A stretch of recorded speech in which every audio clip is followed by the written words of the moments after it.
Sean bienvenidos a este nuevo episodio de Sombras en la Neblina. El día de hoy les traemos unas historias, encontré unas narraciones sobre el tema que les traemos el día de hoy, que son los aluches. Mi querido Oscar, mi querido Miguel, ¿qué tal el día de hoy? ¿Qué tal, Manu? ¿Cómo estamos? Buena tarde. Bien, ¿y ustedes? ¿Qué onda, Manu? ¿Cómo estás? Oye, los aluches no son el muñequito ese de la lucha libre. El que salía con Tinieblas y con el Capulina, ¿te acuerdas? No eran patrocinados por los Rothschild. Eran los ángeles guardianes de Capulina. No, pero es que era el luchador de lucha libre, ¿no? ¿O por eso no, cuando Capulina, en Soy tu amigo Capulina, la serie de los 80, se metía en problemas, llamaba a Tinieblas y a Luche y llegaban Tinieblas a Luche. Pero ellos ya eran luchadores de lucha libre. Sí, por supuesto, sí, ya se dedicaban a los trancazos. En México el superhéroe por autonomacia es el luchador de lucha libre, ¿no? Es correcto, sí. Y creo que el más importante de mi infancia, que yo crecí en los 80s, fueron Tinieblas y Aluche, que eran los que defendían a tu amigo Capulina. Antes estaban el Santo. El Blue Demon. Sí. Y ahora está el nuevo Pokémon.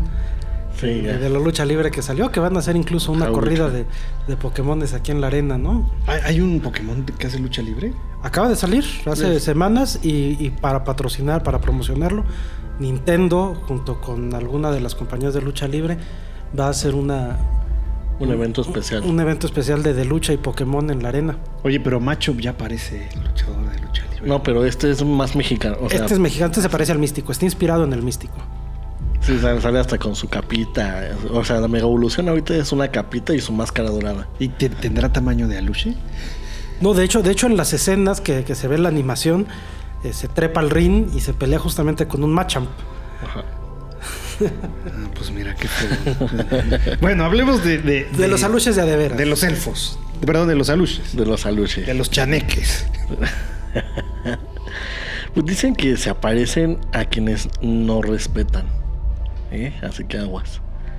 Pero no solo a los que no respetan, sino también a los que no respetan la tierra. Pero también a los que se adentran a los que se adentran con buenas intenciones a esas tierras. Y los aluches caminan entre nosotros desde tiempos antiguos, invisibles, caprichosos y a veces peligrosos. Nadie puede predecir cómo se mostrarán. Y bueno, como les digo, hoy les compartiré algunos relatos que encontré. Y son personas que pues aseguran haberlos visto, escuchado o sentido.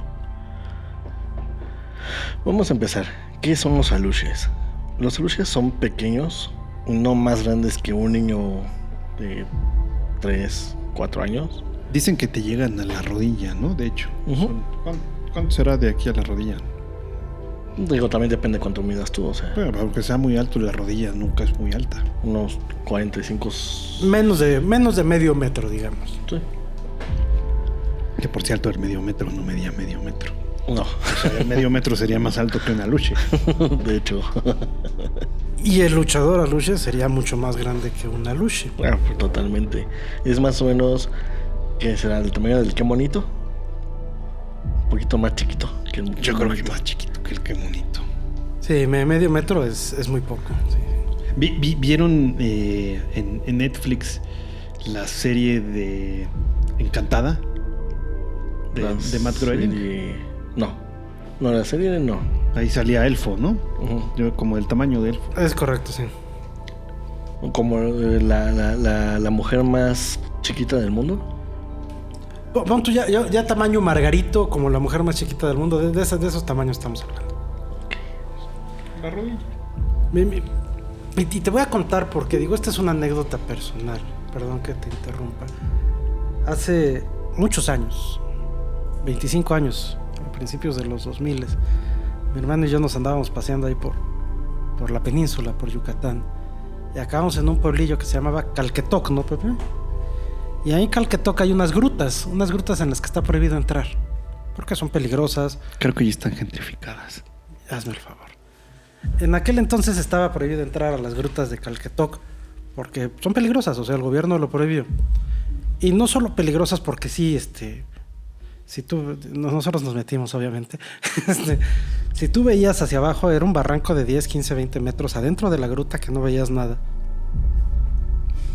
Y había murciélagos volando por todos lados. O sea, tenías aire acondicionado prendido todo el tiempo.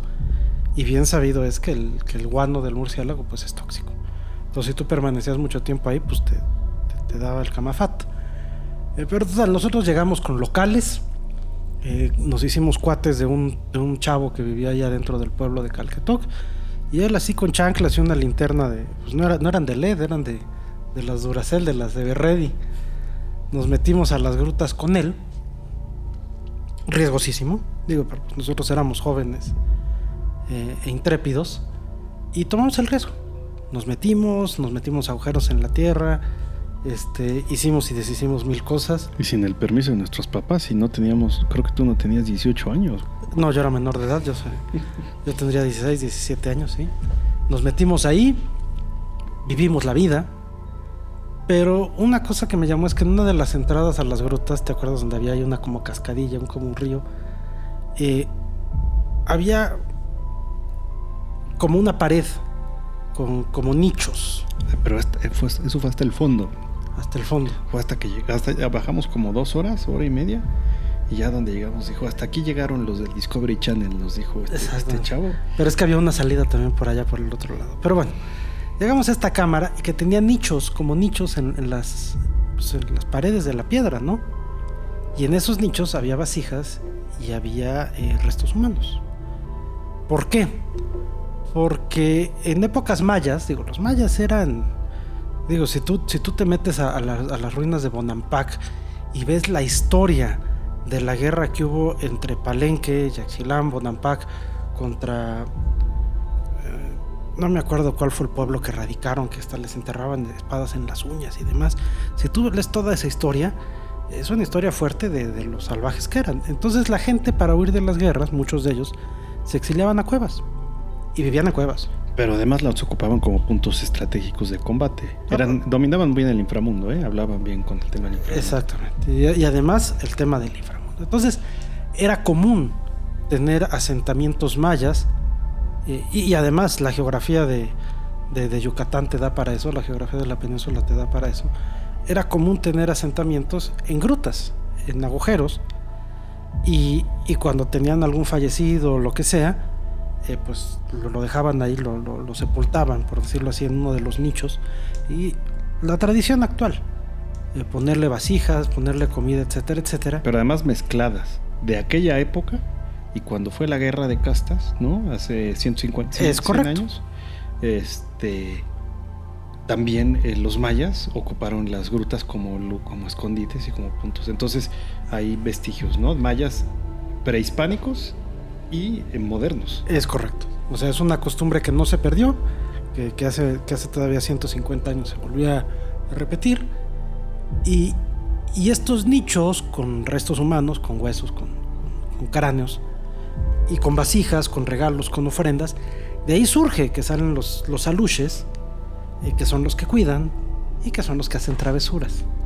Entonces, esa es la historia que yo me sé, porque fue la que me contó la gente de ahí cuando nos enfrentamos a estos nichos y yo pregunté. Ahora, todas las demás mitologías alrededor de eso, la verdad, no las domino, pero esta es la que a mí me contaron cuando yo estuve ahí en vivo.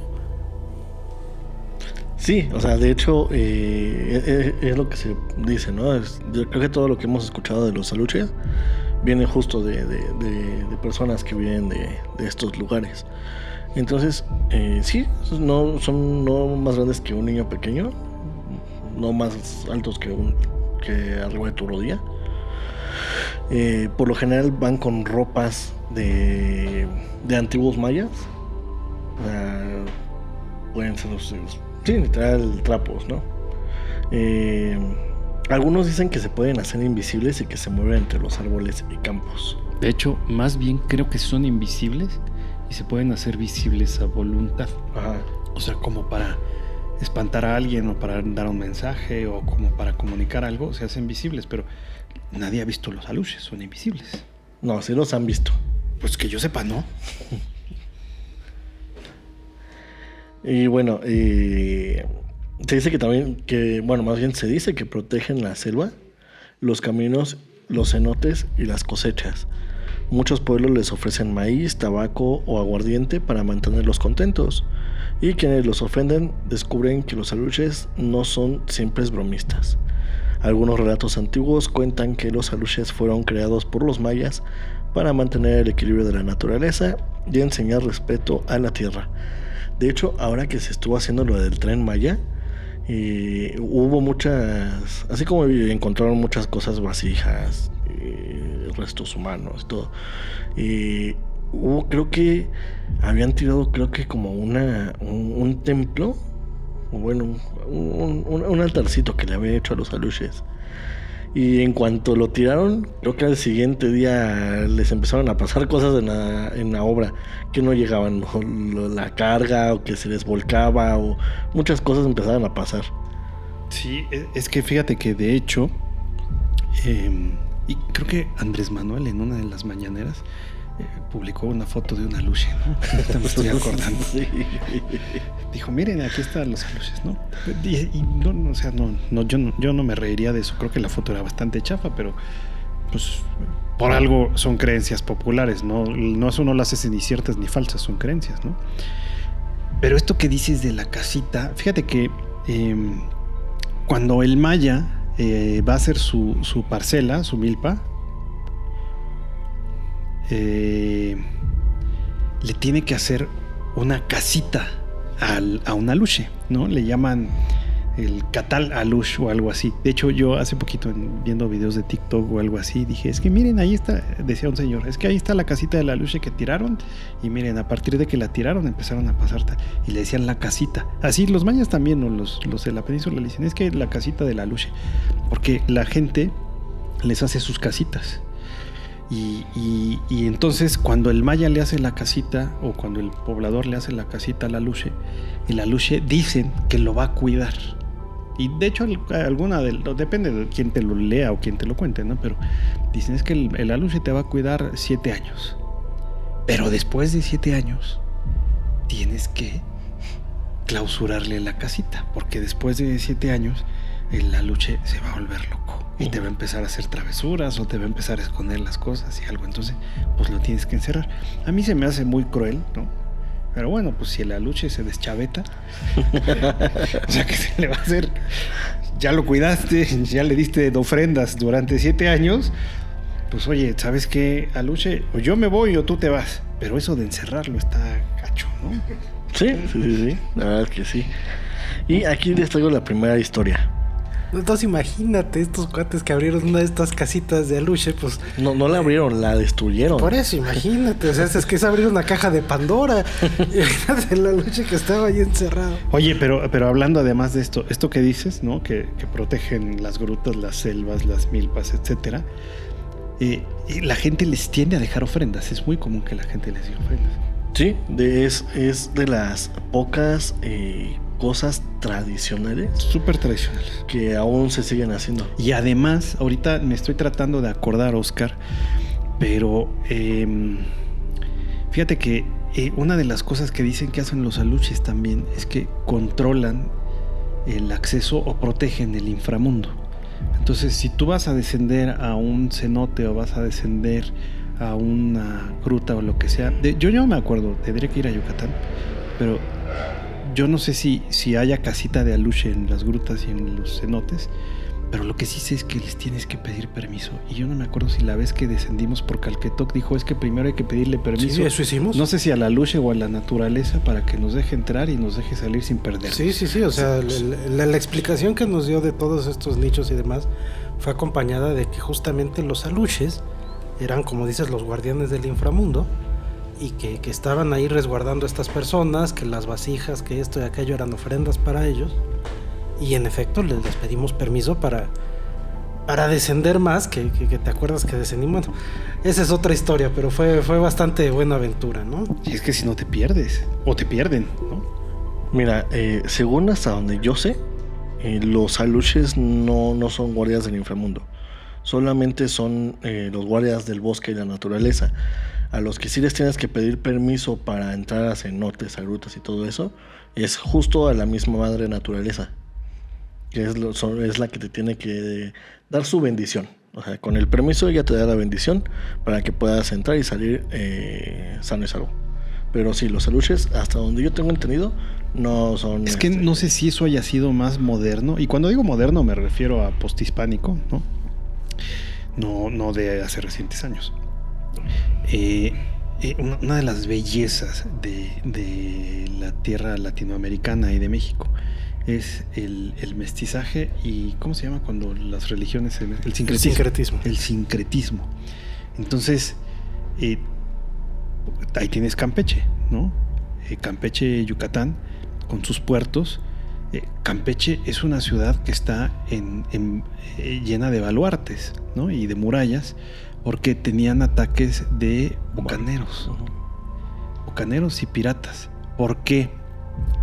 Porque en aquella época, y lo hablamos en el capítulo pasado, el enemigo principal del Imperio Británico era el imperio más grande del mundo en aquella época. El imperio más grande de aquella época fue el Imperio Español, ¿no? O sea, después de que los venecianos se dieron cuenta que tenían el poderío del Mediterráneo, mocos, llegan los españoles y descubren las tierras de este lado. Bueno, las descubren, pero llegan, las toman posesión de ellas, la conquista española, y expanden el imperio y se van hasta las Filipinas y todo. Y entonces dicen, eso también da para otra leyenda de hablar, la famosa nobleza negra de Venecia, que eran los patricios que huyeron de las invasiones barbáricas del Imperio Romano, van y se meten en una ciénaga pantanosa allá al norte de Italia y fundan Venecia. Y ahí empiezan a tomar control del Mediterráneo y obviamente pues es la cuna del Renacimiento porque empiezan a comerciar con todos y se hace un imperio muy fuerte. Llega la corona española, llegan a América y ¡pum!, se cae el poderío. Entonces los venecianos empiezan a expandirse y empiezan a fundar bancos centrales. Ellos construyeron el primer banco, fue de los venecianos, si mal no recuerdo. Y luego financian ellos la independencia de Holanda, que era de la corona española. Y luego, después de eso, van y fundan bancos, fundan el Banco de Londres. Según yo, los que fundaron el Banco de Londres fue estos descendientes de la nobleza negra de Venecia, y le empiezan a dar dinero a Inglaterra para recuperar su poderío. Y casi 100 años después de que Hernán Cortés llegase al imperio azteca, empiezan los primeros colonos a fundar Estados Unidos y empiezan con tema expansionista. Pero pues obviamente el enemigo de la corona británica era la corona española, y se peleaban. Y entonces la corona británica mandaba a estos mercenarios pagados, ¿no?, que eran los piratas, para derribar o para saquear a los barcos. Y entonces empiezan a llegar estos británicos a las costas de México. Literal, piratas del Caribe. Piratas del Caribe, ¿no? Todos los piratas del Caribe.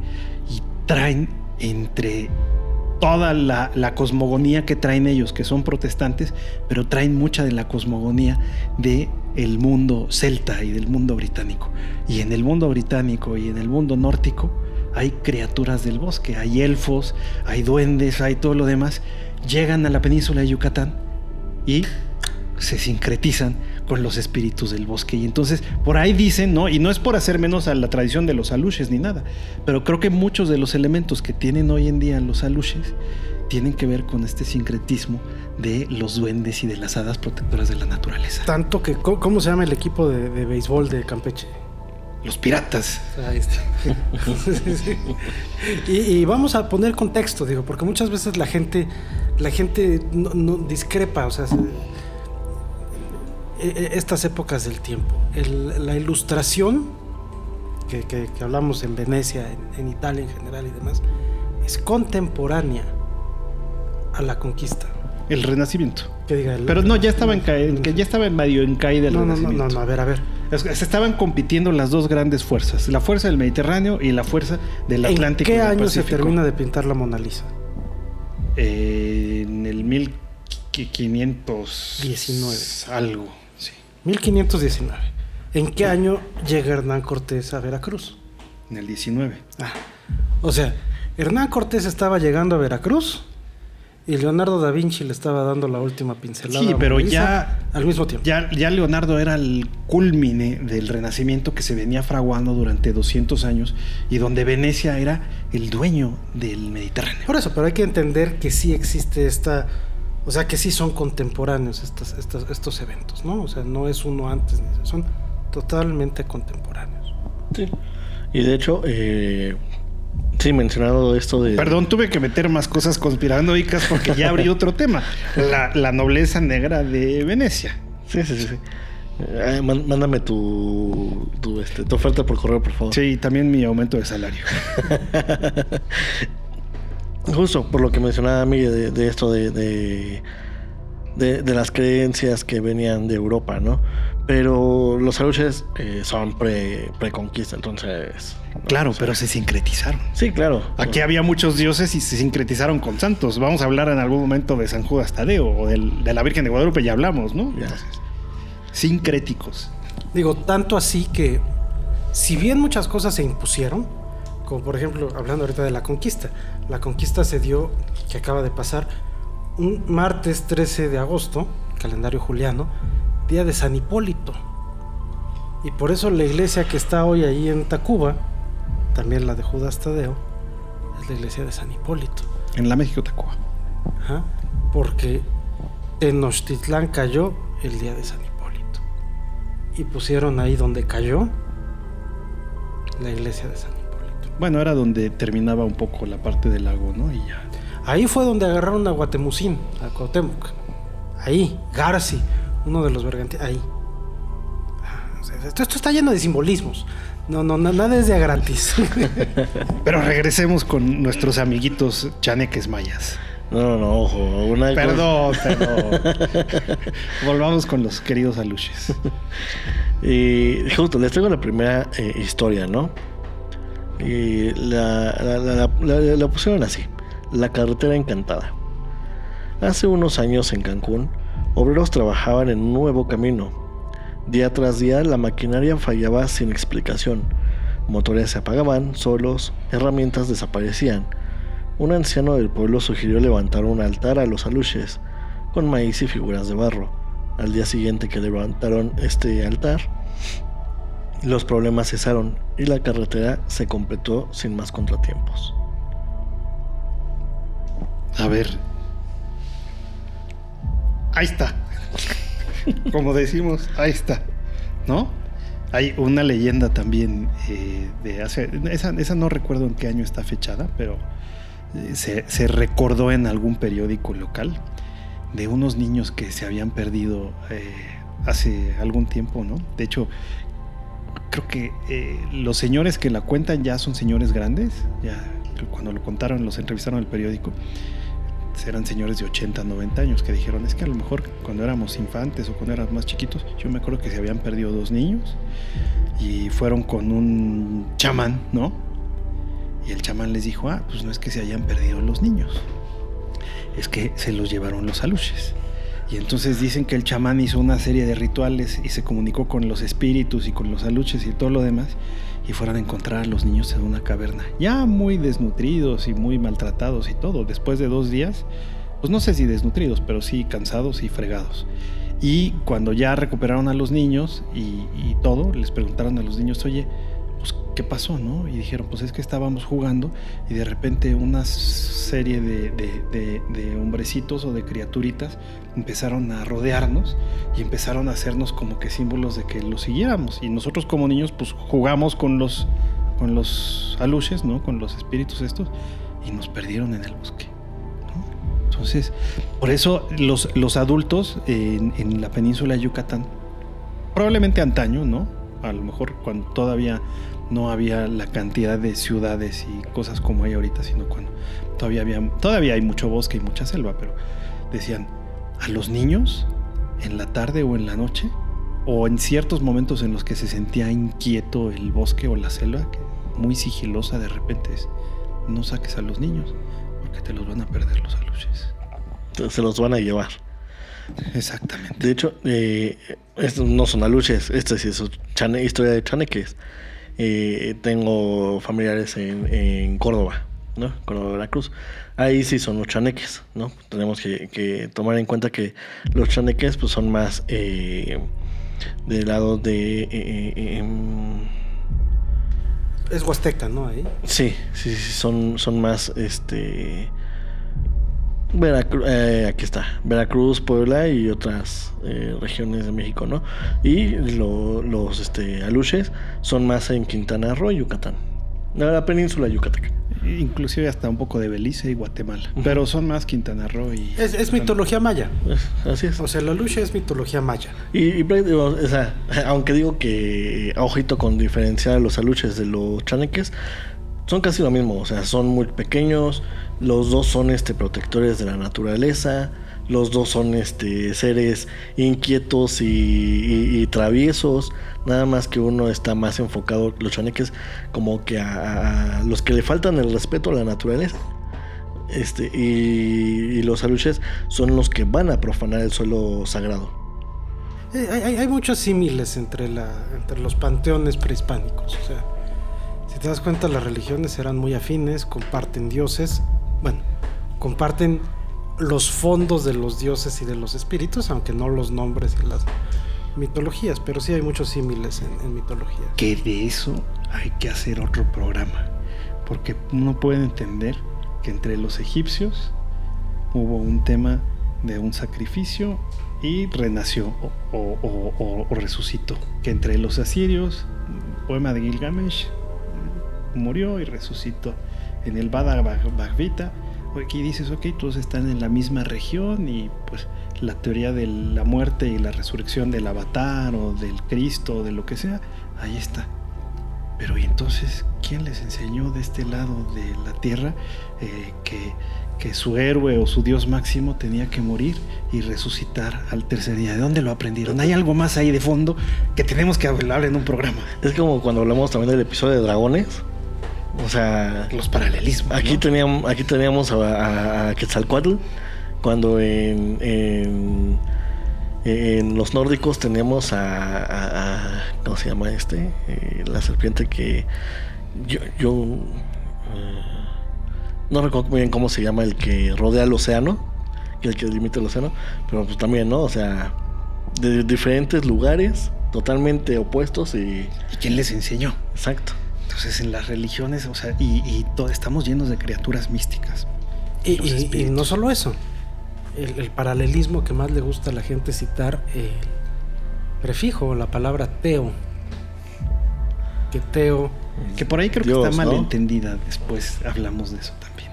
Yo ya después lo... Como todo hay exacerbaciones pero llama la atención que se utiliza el mismo prefijo teo, la misma palabra teo, tanto en Grecia como en los mexicas, como en el náhuatl, para designar al dios, ¿no? Pero nada más que en Grecia era Deos, ¿no? Deos. Teo. Uno es con Z, la otra es con la T, pero es teo. Deo. Ajá, era Deo. Deus. Zeus. Pero bueno, la historia que les iba a platicar, ¿no? De los chaneques. Tengo una tía que es de Córdoba, Veracruz, y ella me comentó que una vez iba con su mamá. Es mucha que selva. No, Córdoba se considera... Fíjate que Córdoba, Veracruz no es tanto huasteca, no es territorio huasteca, la huasteca es más arriba. Es serrano, es montaña, es bosque serrano, es la serranía. Entonces es bosque. Es serrano, sí, es la sierra. Me comentaba que iba con mi tía abuela en ese entonces. Que la traía de la mano, ¿no? A mi tía. Y que en un momento mi tía se soltó de la mano de mi tía abuela y se echó a correr en un sendero. Y que dijo, no te adelantes porque te van a llevar los chaneques. Que no le hizo caso. Que de momento se escuchó que empezaron, desde los árboles, que empezaron a aventar piedritas.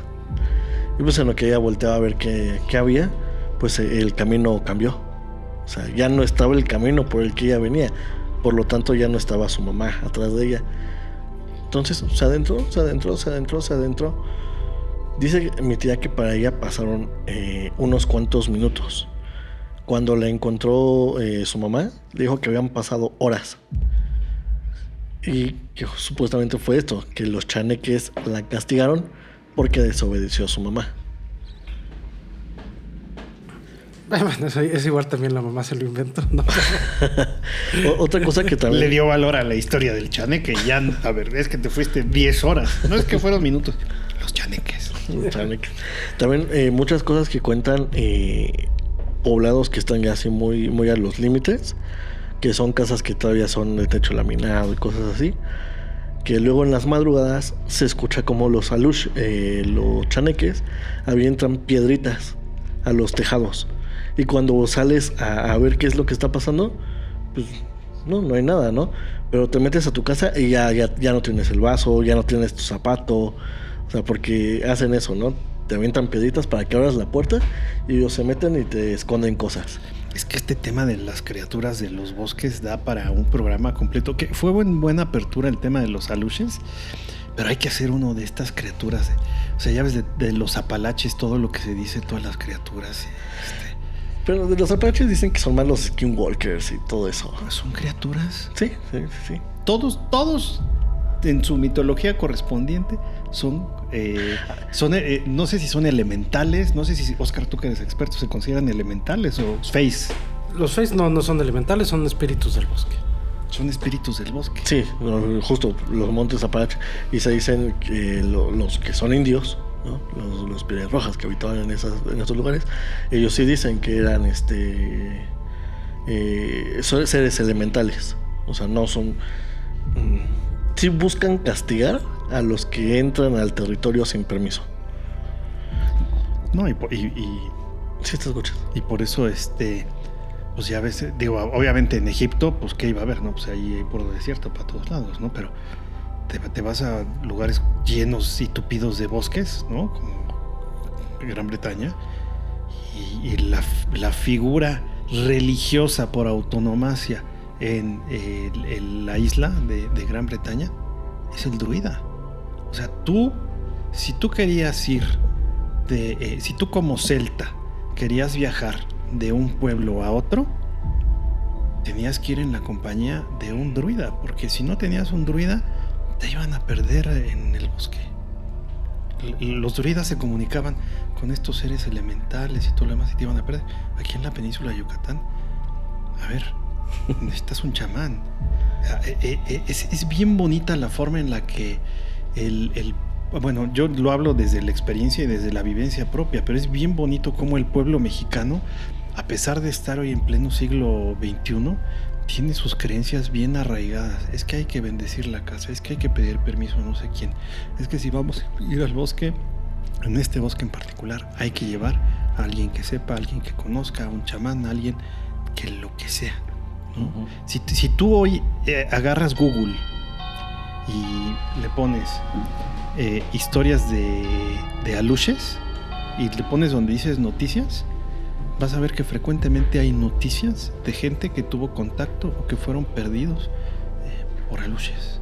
De hecho, aquí por ejemplo yo así lo googleé, ¿no? Y ahorita por ejemplo dice hay un señor que se apellidaba Rivero Heredia que estaba haciendo unas tareas de desmonte y nivelado en la selva.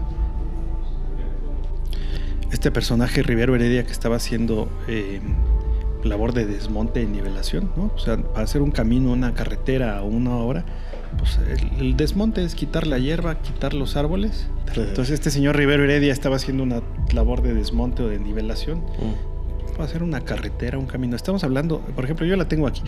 El capítulo pasado de los Rothschild, lo de los Rothschild, hice el comentario de una fecha, ¿no? El 12 del 72. Bueno, esto fue el 14 de julio del 14, ¿no? 14 del 7 del 14. Está bonita la fecha.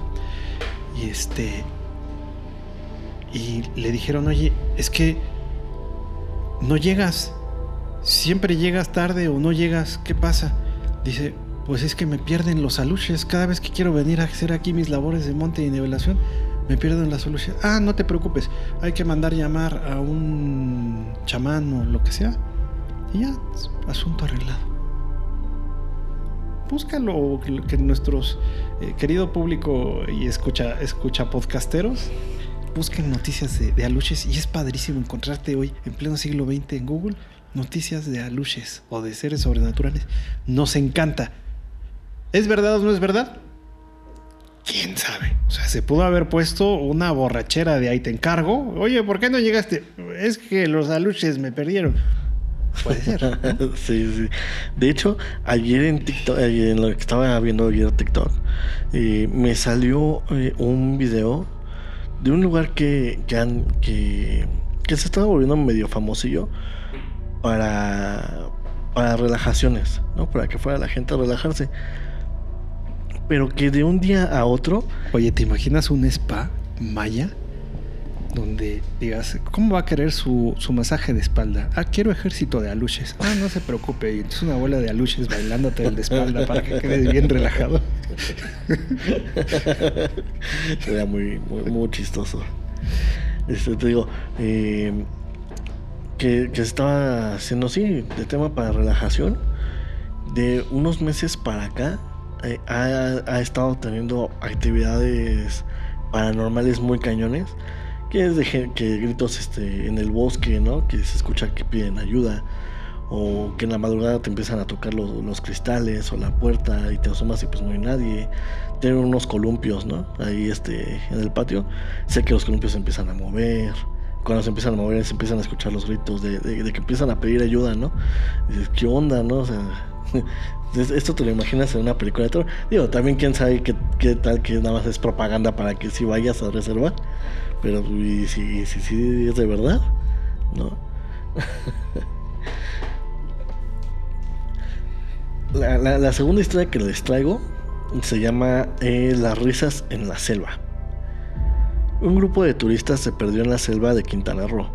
Escuchaban risas de niños y pasos que se acercaban y desaparecían sin dejar rastro. Cuando lograron salir, la niña del grupo contaba que unos niños pequeños la habían guiado por senderos invisibles.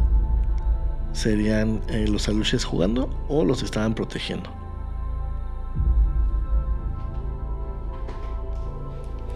Aluches. Oye, acabo de seguir el consejo que acabo yo de dar y le puse aluches y le puse noticias en Google. MSN Noticias.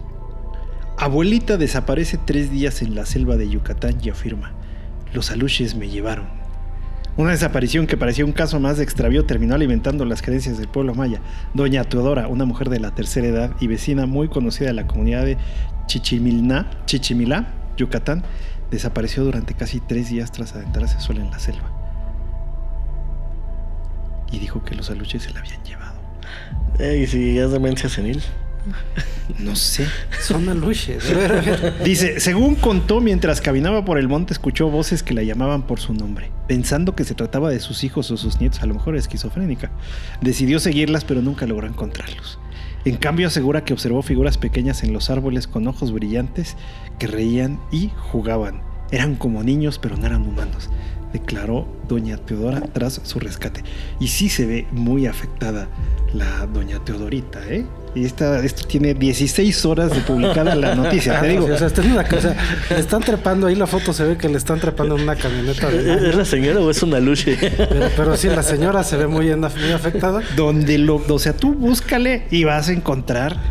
De hecho, hay una página, estoy viendo, una página de Facebook, hay que luego consultarla. Relatos alucinantes. Alucinantes. Bueno, o sea, ahí está. Si vamos a creer o no vamos a creer, pues ya depende de cada quien. Pero ahí está, sí, ¿no? Ahí está y es algo de lo que podemos hablar. Otra historia que les traigo es La sombra en la noche. Un hombre que caminaba solo de noche por un sendero en la selva vio una sombra diminuta correr entre los árboles. Sintió que lo observaban y escuchó un silbido cercano. Cuando miró hacia atrás no había nada, pero su mochila había sido movida a varios metros de distancia. A ver, mano. Voy a entrar a la que ahora va a ser mi sección favorita en Sombras en la Neblina. Sombras en la Neblina, en la que yo tomo el papel de Manu. Mi querido Manu, mi querido Oscar, mi querido Manu, ¿tú crees que los aluches existen? Híjole, y no dudo que sí haya algo, ¿eh? Sí, creo que existe. Es una sombra en la neblina. Sí. Es una sombra en la neblina porque cada vez le encuentro más significado al nombre del podcast. una sombra en la neblina es algo que cuando tú tienes esta capa de neblina y ves que algo se mueve al fondo, una sombra, puede ser o un engaño óptico de la luz, ¿no? Un fenómeno normal, o puede ser porque sopló el viento, o puede ser porque pasó algo, o puede ser porque una persona pasó corriendo o un animal pasó corriendo, y lo único que tú puedes ver, o una luche, lo único que tú puedes ver es la sombra, ¿no? Es como este mundo, la cueva de Platón, donde lo único que vemos son sombras, sombras en la neblina. Entonces, los aluches son sombras en la neblina. ¿De qué? Les llamamos aluches a esas sombras en la neblina, pero tú lo que dices es algo ahí, son sombras. O sea, las sombras ahí están. ¿Son aluches o no? Pues así les decimos. Yo me caso con que son guardianes de la naturaleza. Eso me gusta. Hay algo.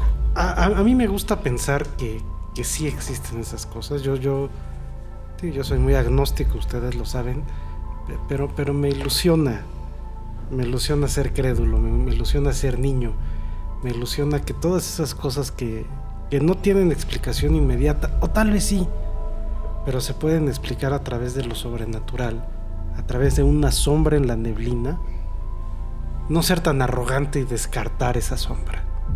Entonces, por hoy vamos a creer en los aluches. Sí, es que la verdad es todo lo que tiene que ver con mitología es hermoso, ¿no? Es muy bueno. Y la mitología, y en algún momento habrá que hablar de mitología, no es que las personas de cierta cultura, moderna, antigua o antiquísima, de la nada hayan dicho, ay, vamos a inventarnos un cuento de lo que sea. Generalmente quienes crean los mitos, los grandes mitos, las grandes mitologías, son personas, voy a ocupar un término un poco que pudiera causar ahí revuelo, ¿no? Pero son iluminados, es gente que fue iluminada por algo, recibió un destello de luz y vio las cosas con claridad. Y estos iluminados vieron, por ejemplo, que cuando tirabas la semilla nacía el espiga, o que en cierto momento del año el sol daba de cierta forma o de otra forma, o que entonces eran grandes observadores de la naturaleza y ocupaban los mitos para transmitir este conocimiento. Y muchos de estos mitos o de estas mitologías están basados en mera y pura observación de la naturaleza. Entonces, nunca hay que burlarse de los mitos. Los mitos tienen una razón muy profunda de ser y de existir. No es engaño. O sea, ¿tú crees que los griegos decían, ay, qué tonto, o qué picarón ese Zeus que se andaba acostando con todas? No, porque cuando tú entiendes qué hacía Zeus con quién y por qué iba y tenía relaciones con alguien, o por qué hacía las travesuras, y de ahí daban sentido y engendraban otros dioses u otros semidioses, o los justificaban ellos como pueblos, o decían, es que de la razón con el corazón sale la templanza, por ejemplo, lo que sea. Son mitos muy completos, ¿no? que ilustran una realidad a través de un cuento que es entendible y muy fácil de transmitir. Es como el más básico de todos, cuando Prometeo roba el fuego a los dioses para llevarlo a los humanos. Él no roba el fuego, él roba la semilla del fuego, el semen del fuego. Y por eso los humanos tienen que estimularlo, tienen que frotarlo para que salga. Y entonces te da la enseñanza de, oye, ¿por qué nosotros no podemos disponer del fuego a voluntad? Porque Prometeo solamente logró robar la semilla, el semen del fuego, y nosotros, al ser poseedores solo de eso, pues para obtener fuego hay que estimularlo.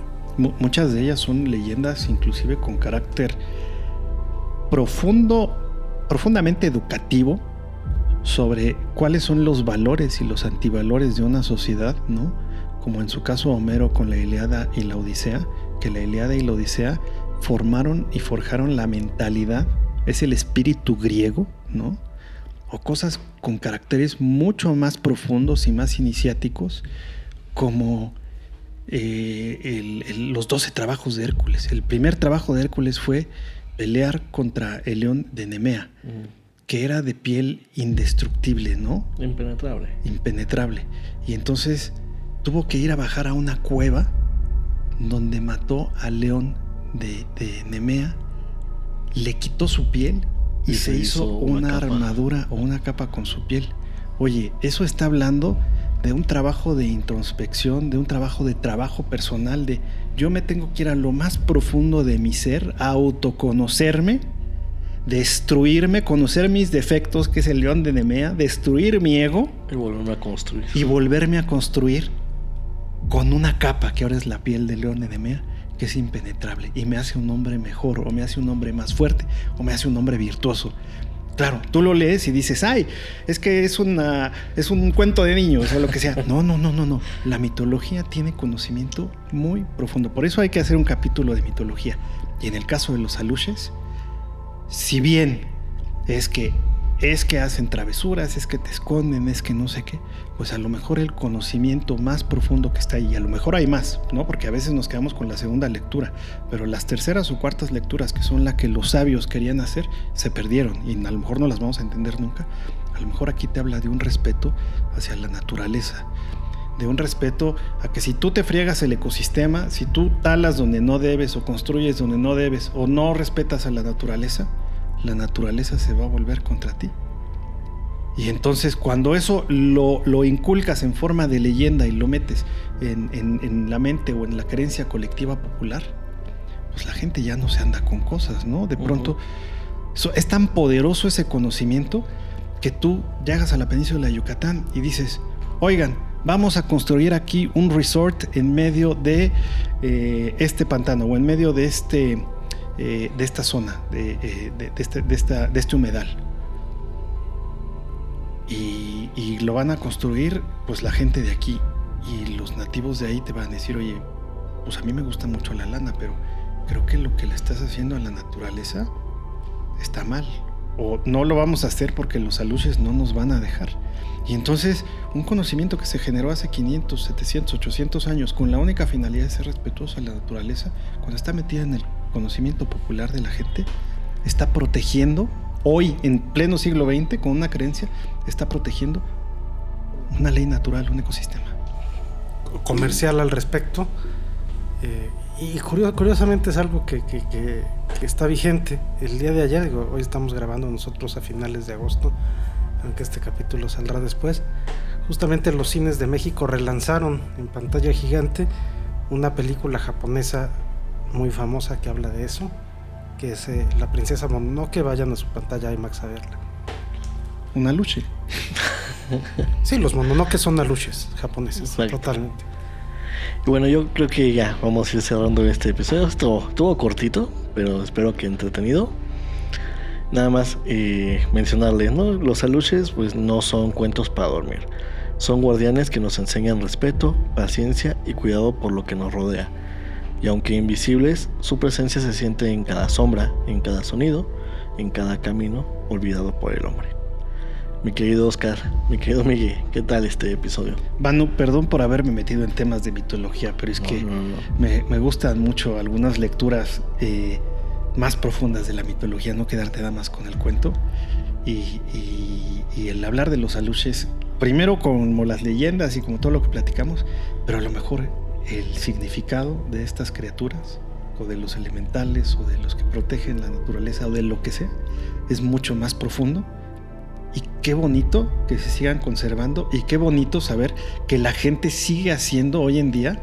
Digo, hoy hay ya mucha gente en la península de Yucatán que no son mayas ni son yucas de última generación, pero los mayas y la gente que está ahí es: no lo hagas porque va a venir el aluche, o no lo hagas por los aluches, o no lo hagas porque vas a incomodar a alguien o algo.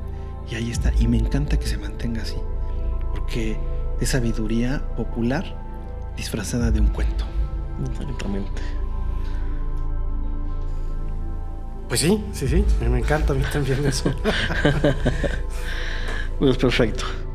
La próxima vez que camines por la península de Yucatán, escucha el viento entre los árboles.